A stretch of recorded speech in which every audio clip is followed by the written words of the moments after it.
Over the past week, we've been taking a look back at the events leading to the historic day, a day which came about as tensions, pressures, frustrations, and discontent came to a boiling point.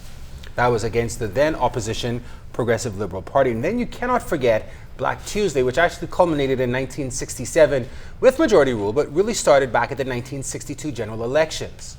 Clint Watson takes us back to that significant day.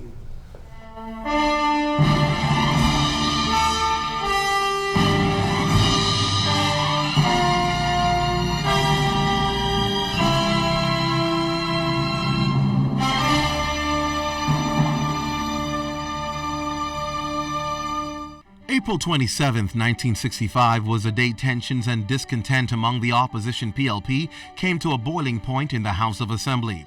The 1962 general elections, the first time that all Bahamians, including women, were allowed to vote, saw the PLP win the popular vote. However, the United Bahamian Party won 21 seats and the PLP had just 8. The PLP complained that the UBP had arranged the constituency boundaries in such a way as to give themselves an unfair advantage and maintained that the number of seats on the Family Islands should be reduced because of the smaller population, and the number of seats on New Providence increased to reflect the larger population that lived here. The debate reached a boiling point on April 27, 1965. Pinling charged that the report of the Boundaries Commission did not reflect the true state of voter distribution. He vowed to stage a string of demonstrations as the only way to bring the stink of this city to the attention of the world. Instead of making a fair distribution of seats, the UBP preferred to close their eyes and accept the figures for 1962, the young lawyer asserted. To show the PLP's disgust with UBP's institutionalized discrimination, Lyndon Pinling and Milo Butler threw the Speaker's mace, which signified the authority as Speaker of House, and the 2-hour glasses used to time the members' speeches out of a window in the House that Sir Lyndon had opened earlier. The scene shifted to the outside where the large crowd of black Bahamians had gathered, wearing and carrying pro-PLP posters. They had in fact arrived in Rawson Square before the members of the House themselves, parading up and down Bay Street between East and Parliament Streets since early morning. Now they greeted the exit of Pinling and his party from the House with wild shouts of joy.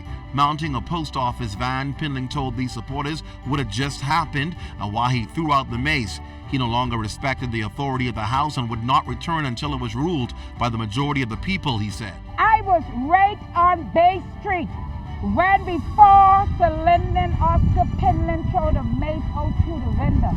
You know who was going backward and forward telling us what carrying on? Sir Cecil Wallace Whitfield. He was then our Secretary General. And when that happened, everybody going running down Bay Street. Say, oh, they threw the mace out the window. And everybody just, was happy and carrying on and things like that on Bay Street. There was a friend of mine who lived not too far from here. He came back and he brought a piece of it. He showed it to me. He showed me a piece of the mace. Yeah. So he said, this thing, see, once the mace hit the ground, that was it. I couldn't hold it. I just held it and looked at it, but he wouldn't give it up.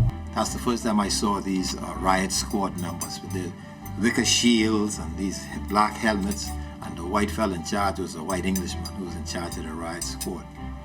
And we were right there standing up, watching when he threw the mace out.